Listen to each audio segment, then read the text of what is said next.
जी, राधे राधे सभी को। कैसे आप सभी? मैंने आप लोगों से एक सवाल पूछा था कि आर्टिकल 13 जो कि बात करता है कि उन लॉज की जो पोस्ट कॉन्स्टिट्यूशनल फंडामेंटल राइट के वायलेशन में होते हैं, पार्लियामेंट के द्वारा बनाए गए हैं, ऐसे कानूनों को हम अनकॉन्स्टिट्यूशनल डिक्लेयर करवा सकते हैं।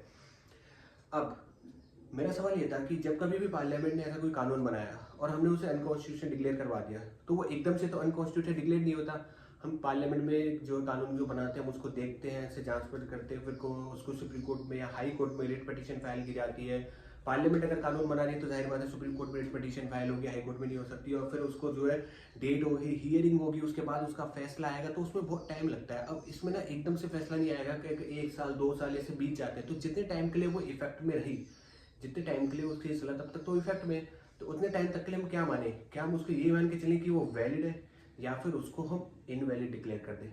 तो देखो, सबसे पहले हम बात करेंगे इसको अच्छे से समझने के लिए आर्टिकल 13 की क्लॉज 1 की।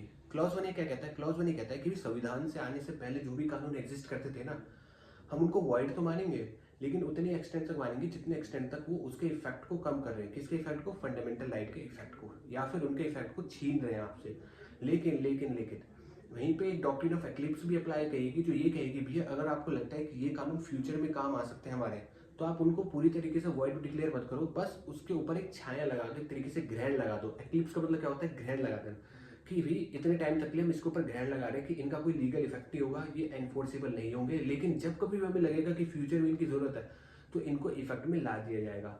अब बात करते हैं क्लॉज 2 की। क्लॉज 2 बात करता है पोस्ट कॉन्स्टिट्यूशनल लॉज की। तो यहाँ पे मुद्दा ये था कि भाई अगर पोस्ट कॉन्स्टिट्यूशनल लॉज है तो क्या उन पे भी डॉक्ट्रिन ऑफ एक्लिप्स अप्लाई की जा सकती है, या फिर उनको हम इंसेप्शन से ही वॉइड मानेंगे, यानी शुरुआत से जब से वो आए थे तब से ही उनको इनवैलिड माना जाएगा। तो इसके ऊपर एक हमारी जजमेंट आती है जो है सीबीआई वर्सेस डॉक्टर आर किशोर के। इसमें सुप्रीम कोर्ट ने क्लियरली ये कह दिया था कि जो भी कानून पार्लियामेंट बना रही है और अगर वो फंडामेंटल राइट के वॉयलेशन में पाया जाता है तो हम उसको इंसेप्शन से वॉइड मान के चलेंगे, यानी कि हम ऐसा मानेंगे कि जब से वो आया था तब से उसकी कोई वैलिडिटी थी ही नहीं, वो शून्य था। ठीक है। अब इसमें क्या होता है, रेट्रोस्पेक्टिव फैक्ट ये कहता है कि आज अगर जजमेंट आ रही है तो आज से पहले तक भी जितने भी केस है उन पे भी वो अप्लाई होगी। ठीक है।